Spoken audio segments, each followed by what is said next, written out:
Begitulah Bapak Ibu sekalian, ada satu rahasia penting.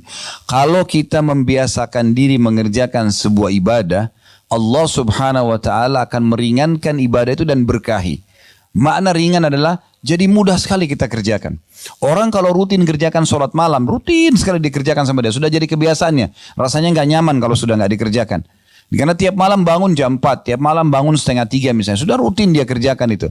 Maka nanti Allah mudahkan, kayak tidak ada beban bagi dia. Justru beban kalau dia tinggalkan. Plus lagi muncul ide-ide yang sangat banyak di jenis ibadah yang sama. Tiba-tiba muncul, saya mau panjangkan berdirinya, saya mau panjangkan rukuknya, saya mau panjangkan sujudnya, saya mau baca dari surah ini ke surah ini ya. Kalau pernah dengar Uwais Al-Qarni rahimahullah, seorang ulama tabi'in, beliau saking rutinnya setiap malam sholat malam dan waktunya panjang untuk Tuhannya Allah Subhanahu wa taala, maka beliau pernah menjadikan satu malam semuanya rukuknya lama sekali. Semua disempurnakan tentunya, i'tidal, sujud, tapi untuk ruku lama sekali. Karena ada kurang lebih ada 11 macam bacaan ya. Ada banyak sekali, maaf 7 macam bacaan dalam ruku. Itu bisa dibaca masing-masing 11 kali. Jadi cukup panjang. Selama ini kan mungkin orang baca Subhana Rabbil Azim ya. Kan ada Subhana Rabbil Azim wa bihamdi, ada Subuhun Qudusun Rabbul Malaikati war Ruh, ada Subhanadil Jabarut wal Malakut wal Kibriyai wal Azama, ada Subhanakallahumma bihamdika Allahumma gfirli. Ada banyak pilihannya. Bisa dibaca setiap bacaannya tuh 10 sampai 11 kali. Itu yang Nabi SAW biasa lakukan. Nah ini kan masih banyak sunnah yang kita belum kerjakan. Dan sayang sekali gitu. Terbuang-buang waktu tanpa kita menambah kualitas dan kuantitasnya. Jadi jangan terkurung mengatakan sunnah. Ya kan? Puasa Senin Kamis terlewatkan begitu saja. Tidak puasa. Kenapa? Ada janjian. Ya. Baik, kalau orang janjian memang kenapa? Apa masalahnya? Kan bisa saja janjian sambil puasa kan? Gak ada masalah. Misal contoh. Sampai kapan kita gak mau puasa Senin Kamis? Coba. Sampai ajal datang. Kan berarti hanya sunnah yang ketinggalan. Masalahnya itu. Jadi sering orang terkurung dengan sunnah. Dan kalau tidak dimulai, maka tidak akan pernah kita mulai. Ya? Karena syaitan tidak ingin kita mengerjakan ibadah-ibadah sunnah. Ya? Ada satu kata kunci juga. Orang kalau sudah sibukkan dirinya dengan sunnah, maka yang wajib jadi mudah buat dia. Orang kalau sudah biasa sholat sunnah, wajib itu pasti nggak ketinggalan. Orang kalau biasa puasa sunnah, puasa Ramadan itu mudah sekali buat dia. Kalau sepanjang tahun antum nggak pernah puasa, tiba-tiba Ramadan berat rasanya. Tapi coba kalau orang sudah biasa Senin Kamis, Ayyamul Bid, udah biasa dia. Tiba Ramadan biasa aja. Ya? Orang kalau tidak biasa sedekah, bakhil, pelit, sulit untuk zakat. Hitung zakat pun kayaknya belum tiba waktunya gitu kan. Orang kalau sudah biasa umroh, haji jadi ringan. Karena sunnah itu meringankan dan memudahkan orang untuk mengerjakan yang wajib. Belum lagi banyak sekali keutamaannya. Yang pertama teman-teman sekalian, yang perlu direnungi baik-baik, hadis Bukhari. Kalau orang yang rutin menjaga amalan-amalan sunnah, sholat sunnah, puasa sunnah, zikir, baca Quran, berdoa, sedekah, umroh, semua amal-amalan sunnah itu, maka kalau rutin kita kerjakan, Allah akan selamatkan pendengaran, penglihatan, kaki dan tangan kita dari kemaksiatan. Itu keutamaan yang luar biasa. Jadi dengan sendirinya, mata kita jadi nggak nyaman kalau lihat yang haram, telinga kita jadi nggak nyaman kalau dengar yang haram, tangan kita nggak akan menjamah yang haram, kaki kita tidak akan melangkah yang haram, kemaluan kita tidak sentuh yang haram, karena rutinnya menjaga yang sunnah. Hadits Bukhari berbunyi dari Abu Hurairah radhiyallahu anhu, Nabi SAW bersabda, Inna Allah qala, sesungguhnya Allah Subhanahu wa taala berfirman, "Man 'ada li waliyan faqad adzantuhu bil harb." Siapa yang coba-coba mengganggu waliku, orang-orang yang dekatkan diri kepadaku, maka aku akan mengiklankan peperangan bersamanya atau kepadanya, ya. Jadi siapa yang berani-berani mengganggu orang-orang beriman, maka secara otomatis Allah yang berhadapan dengan dia. Jadi makin dekat Bapak Ibu kepada Allah Subhanahu wa taala, dan harus ada upaya pribadi untuk itu. Kalau bahasa saya sering saya katakan, paksakan dalam ibadah, paksakan dalam ibadah. Karena kalau tidak dipaksakan sholat malam, nggak dipaksain puasa, nggak dipaksain zikir pagi petang, baca Quran, nggak bakal terjadi. Karena syaitan mau hari itu, di saat kita masih hidup, tidak tertulis tambahan amal. Target dia itu. Kalau bisa ditinggalkan sama sekali, kalau tidak minimal ada yang berkurang. Maka orang-orang yang berdekatkan diri kepada Allah Subhanahu wa taala ini kalau diganggu, maka tenang saja. Allah akan datangkan tolongan atau pertolongan yang tidak disangka-sangka. Gak usah khawatir soal itu. Itu sudah janji. Allah Subhanahu wa taala akan menolong. Kemudian dalam hadis ini dirincikan, untuk menjadi wali Allah, bagaimana caranya supaya kita termasuk orang-orang pilihan Allah Subhanahu wa taala. Orang yang kalau berdoa diijabah. Orang kalau punya permasalahan ditolong dan diberikan jalan keluar. Itu namanya wali Allah. Apa saja yang dia inginkan semua mudah. Tentu nikmat akan dia syukuri dan akan datang melimpah pada dia. Cobaan akan mudah dilalui sama dia. Dan Allah akan berikan perangkat-perangkat agar dia bisa melalui cobaan tersebut. Di sini dalam hadis disebutkan, وَمَا تَقَرَّبَ إِلَيَّ عَبْدِي بِشَيْءٍ أَحَبَّ إِلَيَّ مِمَّا افْتَرَضْتُهُ عَلَيْهِ. Dan ketahuilah, tidak ada yang lebih aku cintai dari pendekatan diri seorang hamba kepadaku daripada apa yang telah aku wajibkan kepadanya. Jadi, sholat 5 waktu, ya, zakat harta setahun sekali bagi orang yang mampu, penuhi haul dan nisab, puasa Ramadan sebulan penuh, dan haji ini yang diwajibkan. Itu yang paling Allah cintai, gitu kan? Kapan kita menjaga kualitasnya dengan baik dan selalu kita tingkatkan, kalau sudah sampai pada tingkat terbaik, kita istiqomahkan, maka itu adalah perbuatan yang paling Allah cintai. Ini sebab pertama orang menjadi wali Allah. Yang akhirnya siapapun yang mengganggu dia, Allah akan tolong gitu. Apapun kebutuhan dia, Allah akan penuhi. Masalah apapun yang dihadapi, Allah akan pecahkan. Lalu dikatakan, وَمَا يَزَالُ عَبْدِي يَتَقَرَّبُ إِلَيَّ بِالنَّوَافِلْ حَتَّى أُحِبُّ. Dan selanjutnya setelah yang wajib, seorang hamba terus mendekatkan diri kepadaku dengan amalan-amalan sunnah. Sampai aku mencintainya. Jadi ternyata amalan sunnah bisa meraih cinta Allah subhanahu wa ta'ala. Maka Allah subhanahu wa ta'ala kalau mencintai seorang hamba, dia akan memuliakannya. Apa saja yang dilakukan? Berdoa diijabah. Ada masalah terpecahkan, ada orang mau niat jahat sama dia, itu bisa sebelum kena dia pun Allah SWT sudah bisa selamatkan. Berapa banyak orang yang tadinya mau tabrakan gak jadi tabrakan, Allah SWT selamatkan, gitu kan? Atau ada orang ingin mengatur sebuah makar tapi gak jadi, dibatalkan makar tersebut, gitu kan? Kuasa Allah Subhanahu Wa Taala. Maka itu semua dengan amalan-amalan sunnah. Faida ahbabtuhu, kalau aku sudah mencintainya, kata Allah, kuntu sam'ahu alladhi yasma'u bihi. Aku akan menjadi pendengarannya, atau aku akan jaga pendengarannya yang dia gunakan untuk mendengar. Jadi akhirnya telinga kita ini hanya dengar yang baik-baik saja. Dengarin nasihat, dengarin tilawah Quran, dan merasa nyaman dalam hati dengan itu semua. Sehingga selalu kuping ini selalu mau dengar yang baik-baik yang Allah bolehkan. Dan setiap kali dengar yang tidak enak, kebisingan, sesuatu yang berbau maksiat, telinga kita nggak nyaman. Rasanya ingin segera kita tinggalkan. Berarti Allah sudah jaga tuh. Supaya nanti hari kiamat kupingnya nggak dihisap sama Allah. Karena kalau digunakan fasilitas ini pada maksiat, berarti ingkar nikmat. Karena Allah ciptakan ini untuk kita gunakan dalam ketaatan. Ingat surah Az-Zariyat, surah nomor 51 ayat 56, tujuan kita diciptakan. Wa ma khalaqtul jinna wal insa illa liya'budun. Aku enggak ciptakan jin dan manusia kecuali untuk beribadah kepadaku. Kalau ada bapak ibu yang tanya saya, Ustaz, apakah memang kita diciptakan untuk sholat? Jawaban saya, iya. Memang untuk sholat kita diciptakan. Memang untuk puasa kita diciptakan. Memang untuk zakat, untuk haji dan umrah, untuk bakti sama orang tua, juga orang sakit, bantu orang susah. Memang untuk itu. Dan tidak ada tujuan kita sama sekali untuk berzina, untuk berbohong, untuk menipu orang, untuk menggibah, untuk gosip, buang-buang waktu, itu enggak ada. Memang itu bukan tujuan kita. Tujuan kita ada untuk ibadah kepada Allah Subhanahu wa taala. Kemudian selanjutnya wa basarahu alladhi yabsuru bihi. Dan aku juga akan menjaga penglihatannya dia gunakan untuk melihat. Matanya hanya selalu nyaman melihat yang Allah bolehkan.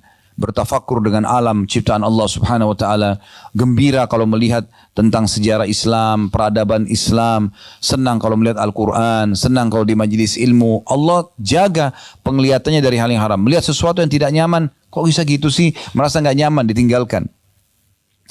Kemudian wa yadahu allati yabtishu biha, dan juga aku akan menjaga tangannya yang digunakan untuk menjamah. Sehingga tangan tidak akan memegang kecuali yang halal. Tidak akan pernah mengganggu dan menyakiti orang lain. Warijlahu allati yamshi biha. Dan aku juga akan menjaga kakinya yang dia gunakan untuk melangkah. Ya. Di saat itu, perhatikan closing hadisnya, penutupan hadisnya. Kata Nabi SAW, Allah mengatakan, wa in sa'alani la'ataitu. Di saat itu kalau dia minta, aku pasti akan kasih. Jaga yang wajib, perbanyak yang sunnah, kejar yang sunnah. Maka Allah jaga semua anggota tubuh kita, pendengaran, penglihatan, tangan, kaki, ya. Kemudian pada saat itu Allah SWT mengatakan, dan kalau dia minta di saat itu, aku akan pasti kasih. Wala in ista'adhani la'idtuhu. Au la'uidhanna. Kalau dia minta tolong, pasti aku akan tolong. Nah ini faedah luar biasa daripada ibadah sunnah. Jadi jangan Bapak Ibu sekalian terkurung dengan istilah sunnah. Kan cuma sunnah. Udahlah nggak usah. Ya. Tahu, itu teman saya itu rajin sekali puasa Senin Kamis. Itu teman kamu. Kamu gimana? Hah? Selalu bangga dengan amalan temannya. Ibu saya dulu tuh rajin sekali baca Quran. Itu ibumu. Kamu gimana? Ayah saya itu luar biasa bolak-balik umroh. Baik, kamu bagaimana? Ya. Makanya seorang penyair mengatakan, laisal fata man yaqulu kana abi kadza wa kadza. Bukan seseorang anak muda yang cerdas yang mengatakan dulu orang tua aku begini dan begitu. Walakinnal fata man yaqulu ha ana dza. Tapi seorang anak muda muslim yang cerdas mengatakan ini loh saya. Hasil perbuatan orang lain tidak ada manfaatnya buat kita. Kecuali kita penyebab. Kita yang menjadi penyebab dia hanya melakukan ibadah tersebut itu berbeda. Tapi banyak orang berbangga-bangga dengan amalan temannya, amalan orang tuanya dan seterusnya, maka tidak ada manfaat buat dia. Baik, yang kedua, yang perlu di garis bawah yang bisa didapatkan dari amalan-amalan sunnah adalah setiap amal sunnah itu akan mendekatkan kita kepada Nabi SAW di surga nanti. Ya. Jadi kita sudah singgung tadi, kalau materi yang lalu, akhlak juga mendekatkan seseorang dengan Nabi SAW di surga. Ada juga tentang amalan sunnah. Ya, terutama solat, karena kita sedang bahas masalah solat ya. Coba cintai Bapak Ibu sekalian solat sunnah, qobliyah, ba'diyah, solat duha, solat malam, tahiyat masjid, solat taubat, solat wudu. Rutinkan dan paksakan. Paksa, setiap bisikan syaitan jangan negosiasi sama dia. A'udzubillahi minasyaitonir rajim, langsung kerjakan. Ya. Ada hadis yang mulia diriwayatkan oleh Rabi'ah bin Ka'ab al-Aslami radhiyallahu anhu. Hadis ini riwayat Muslim ya. Dia mengatakan kuntu abitu ma'a Rasulillah sallallahu alaihi wasallam fa ataituhu biwudu'ihi. Satu hari pernah aku menginap bersama Nabi sallallahu alaihi wasallam dan pada saat beliau bangun untuk sholat malam, aku menyiapkan wadah berisi air wudhu beliau, wahajatihi, dan beberapa hajat Nabi SAW seperti siwak ya dan yang lainnya.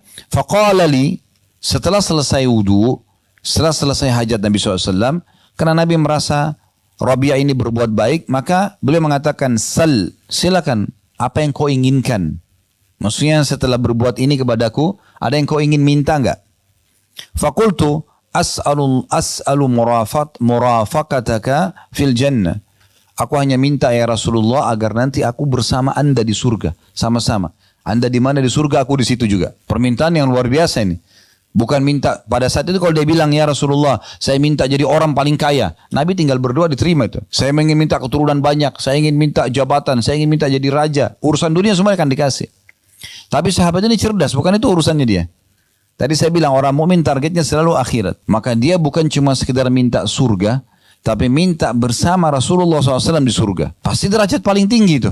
Gitu kan? Qala awa ghaira dzalik, maka Nabi SAW bilang kepada Rabi'ah, ada yang lain enggak? Maka qultu huwa dzak, aku berkata tidak ya Rasul, itu aja. Kalau itu sudah anda mohon kepada Allah untuk aku, selesai, aku bisa masuk surga bersama anda nanti. Ini mulia sekali. Qala fa'inni ala nafsika bikathratis sujud, kalau itu permintaanmu, maka tolong aku agar aku bisa menyempurnakan keinginanmu itu, minta kepada Allah dengan memperbanyak sujud. Ya, di sini ulama hadis ada yang mengatakan maksudnya adalah memperbanyak sholat sunnah. Karena pada saat itu mereka mau sholat malam. Ya. Nabi SAW lagi mau sholat tahajud pada saat itu. Ada juga pendapat yang mengatakan semua jenis sujud. Seperti sujud tilawah. Ya. Kalau seandainya kita lagi baca ayat tentang sujud, biasanya kan sudah digarisi di bawahnya ya. Al-Quran sekarang sudah sangat modern. Maka kita sujud. Ya.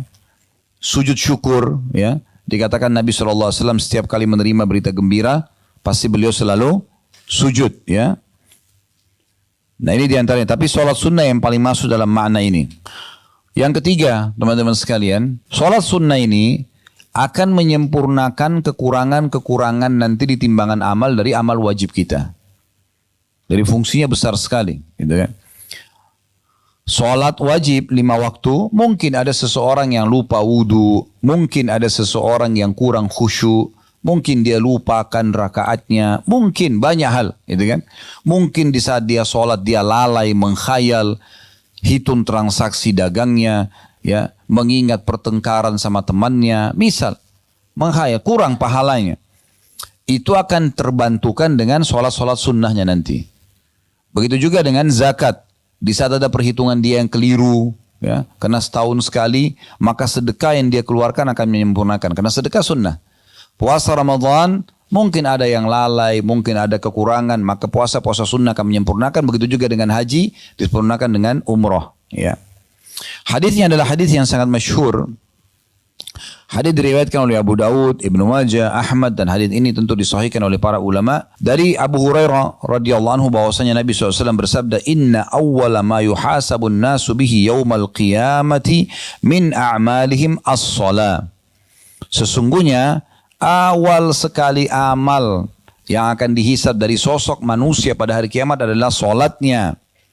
Qala yaqulu Rabbuna jalla wa ala li malaikatihi wa huwa a'lamu. Dan pada saat itu Allah yang maha tinggi dan maha mulia akan berkata kepada para malaikatnya, dan dia Allah lebih tahu sebenarnya. Jadi Allah bertanya ini bukan kita tidak tahu, tapi Allah sudah tahu. Tapi Allah kena nugaskan malaikat, maka Allah bertanya. Unzuru fi salati abdi atammaha au naqasaha. Coba periksa solatnya dulu. Yang paling pertama periksa solat wajibnya. Apakah dia sempurnakan atau masih ada yang kurang. Fa in kanat tammatan, kalau seandainya sudah sempurna, kutibat lahu tammah, maka akan dicatatkan baginya pahala sempurna. Wa in kana taqasa minha syai'a, dan kalau seandainya kurang darinya sesuatu, qala anzuru hal li 'abdi min tatawwu'in, maka Allah berfirman kepada para malaikatnya, lihat mungkin hamba-hambaku ini punya solat sunnah. Fa in kana lahu tatawwu'un, kalau seandainya dia punya solat sunnah, qala atimmu li 'abdi faridata min tatawwu'ihi, maka Allah berfirman kepada para malaikat, sempurnakan kekurangan solat wajibnya dengan solat sunnahnya. Thumma tu'khadul a'malu ala dhakum. Kemudian pada saat itulah seluruh amal-amal yang lain diperlakukan seperti ini. Ya, maksudnya puasa tadi saya bilang zakat dibantu dengan sedekah. Kemudian puasa Ramadan dengan puasa sunnah. Kemudian ya yang haji dengan umroh, ya. Oleh karena itu ini semua akan sangat membantu kita beribadah, ya. Kemudian juga dia akan menjadi penyebab dihapuskan dosa dan ditinggikan derajat. Wudu akan menggugurkan dosa-dosa, zikir akan menggugurkan dosa-dosa, berdoa, baca Quran, sholat sunnah. Semua amal-amal sunnah ini penyebab pembersihan dosa. Tapi memang yang dibersihkan dosa-dosa kecil, ya. Kalau dosa-dosa besar Bapak Ibu sekalian itu butuh taubat nasuha, kembali kepada Allah dengan jujur. Istighfar, astagfirullah, artinya saya mohon maaf ya Allah. Seperti kalau Bapak Ibu buat salah sama orang, bilang maafin saya. Nah itu astagfirullah. Kalau wa atubu ilai, artinya aku janji tidak akan ulangi. Ya, jadi kalau kita bilang astagfirullah wa atubu ilai, ya Allah maafin saya dan saya janji tidak akan ulangi. Makanya Imam Nawawi rahimahullah mengatakan, kalau dosa besar seperti zina, berbohong, riba, ini harus dengan tobat nasuha, dengan 3 syaratnya. Tinggalkan dosa itu seketika, lagi zina, lagi bohong, lagi riba, berhenti. Yang kedua sesali, yang ketiga janji sama Allah tidak akan mengulangi. Maka insya Allah kalau 3 ini dipenuhi, maka dosa besarnya akan dimaafkan. Baik. Ada lagi satu poin di sini saya ingin titik beratkan Bapak Ibu sekalian. Di saat saya menyebutkan atau teman-teman mendengarkan dari siapapun ustadz-ustadz kita, itu dosa kecil. Jangan terkurung di kata-kata kecilnya. Sama tadi. Itu kan cuma sunnah. Nggak boleh terkurung dengan kata sunnahnya sehingga kita tinggalkan. Jangan juga bilang, oh karena dosa kecil berarti boleh saya kerjain. Enggak. Dosa kecil tetap juga akan ada konsekuensi hukuman. Ya, nggak boleh dianggap remeh itu. Kata Nabi SAW, dosa-dosa kecil itu pun kalau menumpuk akan menjadi besar. Ibaratnya ranting-ranting kecil, kalau ditumpukin jadi banyak, dia akan menjadi penyebab datangnya api unggun yang besar. Jadi nggak boleh.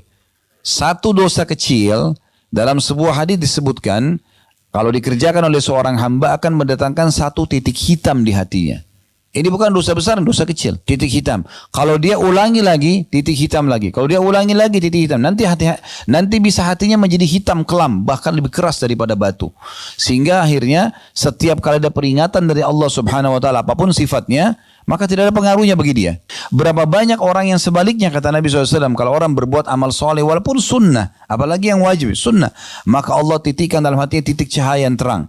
Kalau dia buat lagi sunnah, titik cahaya yang terang. Terus begitu sampai hatinya menjadi terang benderang. Dan di saat itu, dia akan sangat peka. Sedikit lihat fenomena alam saja sudah ketakutan dia, jangan sampai Allah hukum nih. Jadi orang-orang mukmin itu kalau hatinya sudah tersentuh dengan cahaya keimanan karena amal soleh yang dia kerjakan, maka akan memudahkan dia, Bapak Ibu sekalian, ya, untuk peka sekali, ya.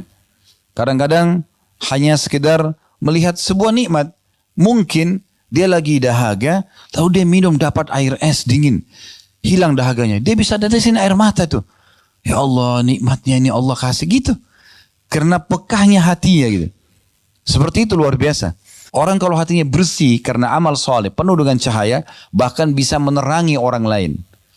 Dia kalau ngomong berbekas pada orang lain, dia kalau memberikan nasihat orang bisa terima, dia kalau mengerjakan satu perbuatan walaupun dia tidak sampaikan, orang jadikan contoh, gitu kan? Perbuatan apa yang dia kerjakan, karena memang hatinya sudah bersih. Dan itu semua keputusannya ada di tangan kita masing-masing. Ya, yang bisa membuat hatinya bersih, suci, penuh dengan amal soleh hanya Bapak Ibu sendiri. Dan yang bisa membuat hatinya kelam, keras, hanya Bapak Ibu sendiri. Ya. Dan orang kalau sudah terlanjur hitam keras hatinya masih bisa. Caranya gimana? Taubat. Dia kembali kepada Allah SWT. Kata Nabi SAW, kalau dia taubat, suqila mina. Diangkat dari hatinya itu. Nanti bisa bersih kembali gitu kan. Tapi nggak boleh dia nodai lagi. Ingat, saya selalu ulangi, dosa bukan untuk dicoba, dipelajari dan dijauhi. Amal soleh dipelajari untuk dikerjakan. Nggak usah coba-coba dosa. Dan tujuan kita isi pengajian seperti ini Bapak Ibu sekalian, mulai detik ini ke depan, fungsi ilmu itu ke depan kita amalkan. Saya bukan sedang menghardik Bapak Ibu tentang masa lalu kita, bukan. Oh, Ustadz singgung masalah dosa, kita banyak dosa nih. Enggak, saya bukan bahas itu. Sekarang kalau Bapak Ibu sudah sampai di telinganya pada kesempatan ini, Allah SWT yang mudahkan saya mengucapkan ini, Bapak Ibu hadir mendengarkan, berarti peringatan dari Allah SWT. Tidak pernah saya susun kata-kata ini secara khusus, tiba-tiba saja mengalir begitu. Allah sampaikan ke telinga Bapak Ibu, sampaikan ke hati untuk kita jadikan sebagai pegangan, gitu kan? Berubah dari sekarang ke depan. Bagaimana kalau kita punya masa lalu yang salah, taubat segera, kembali ke depannya, luruskan. Baik, kita masuk yang keempat. Dihapusnya dosa-dosa dan diangkatnya derajat, ya. Ada kisah yang unik dari seorang tabi'in. Dia bernama Ma'dan bin Abi Talha, ya. Al-Ya'mari rahimahullah. Beliau pernah berkata, aku pernah bertemu dengan mantan budaknya Nabi SAW yang bernama Thauban radhiyallahu anhu. Di Thauban ini dulu budak Nabi, Nabi bebasin, disilangkan dengan maula, ya. Namanya Thauban. Dan aku berkata kepadanya, pas ketemu dengan Thauban, wahai Thauban, beritahukan kepadaku satu amalan yang bisa memasukkanku ke dalam surga. Ini cerdasnya orang ini, ya. Ma'dan ini, dia ketemu sama seorang sahabat Nabi dan orang dekat dengan Nabi, karena ini adalah pembantunya Nabi gitu. Maka langsung dia bilang, coba sampaikan kepada saya. Maksudnya apa yang kamu ketahui, amalan yang pernah kamu dengar dari Nabi yang bisa bawa masuk dalam surga. Maka kata Thauban radhiyallahu anhu, alaika bikathratis sujudi lillah. Saran saya, kalau kau ingin masuk surga insya Allah, selain apa yang sudah kamu kerjakan sekarang, perbanyak sujud untuk Allah. فَإِنَّكَ لَا تَسْجُدُ لِلَّهِ سَجْدَةً إِلَّا رَفَعَكَ اللَّهُ بِهَا دَرَجَةً. Karena tidak mungkin atau kau tidak akan pernah sujud satu kali untuk Allah kecuali Allah akan angkat kamu satu derajat. Ya. Wa hatta anka bihal khati'ah. Dan Allah juga akan hapuskan dengan satu sujud itu dosa-dosamu. Ya. Jadi ini riwayat hadis sahih riwayat Muslim dan dikuatkan dengan riwayat lain kata Nabi SAW, kalau seorang hamba sedang sujud maka dosa-dosanya menumpuk di punggungnya. Kalau dia lagi ruku menumpuk, kalau dia berdiri jatuh gugur-guguran. Kalau dia sujud juga sama, berguguran lagi dosa-dosa tersebut. Nah, riwayat ini menjelaskan kepada kita Bapak Ibu sekalian bagaimana amalan sunnah, memperbanyak sunnah maksudnya adalah sujud sunnah, ya. Maka itu akan meninggikan derajat dan juga mengampuni dosa-dosa. Mengampuni dosa-dosa. Ya. Baik, ini kurang lebih gambaran tentang masalah keutamaan amal-amal sunnah.